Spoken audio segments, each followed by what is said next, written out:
want to start by thanking President Lorenzo, President of the Republic of Angola, and the President of DRC, President Felix Tshisekedi, for the work and wise counsel they put into this process of bringing us together, President Museveni of Uganda and myself,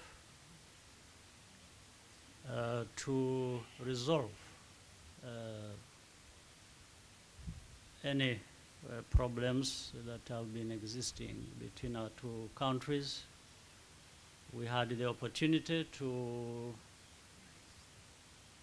broadly and extensively discuss many issues as we understood them that underlied this problem. Hence, the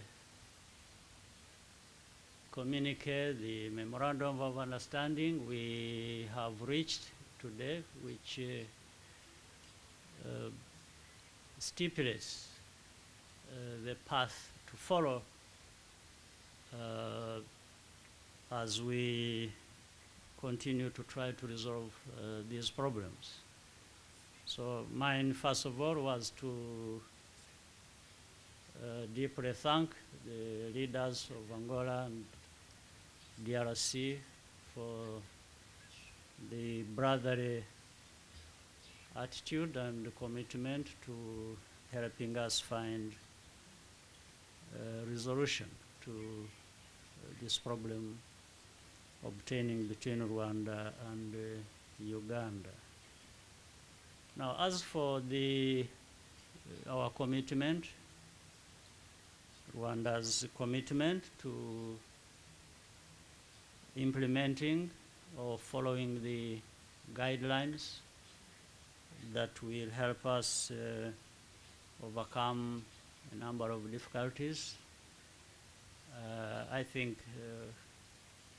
we are not going to be found wanting in the process of respecting not only what is in the communique, but also respecting our brothers, the leaders who have brought us together to reach this understanding. And I think it is not very difficult to address any of the problems we have had. I don't think so. We maybe take a bit of time to understand this or understand that or understand each other, but I think we've already gone a long way in addressing that. So I have no problem and see no difficulty in Rwanda working together with President Lorenzo, President Tshisekedi, and more specifically with President Museveni of Uganda to address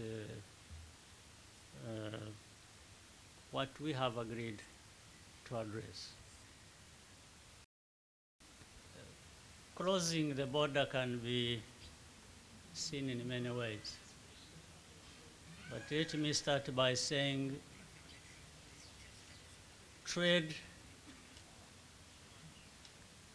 you don't put goods there and they move by themselves without people.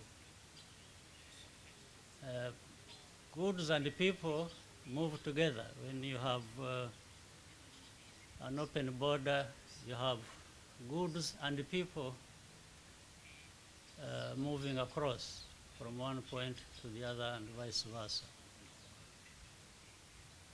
When you create a problem for people to move across a border, from one side to another. Then you have closed the border, not only to people, but people and goods. This is the problem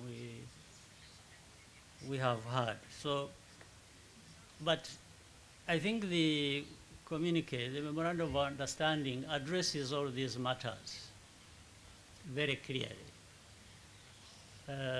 And I don't think we should be picking and choosing what we implement and what we don't implement.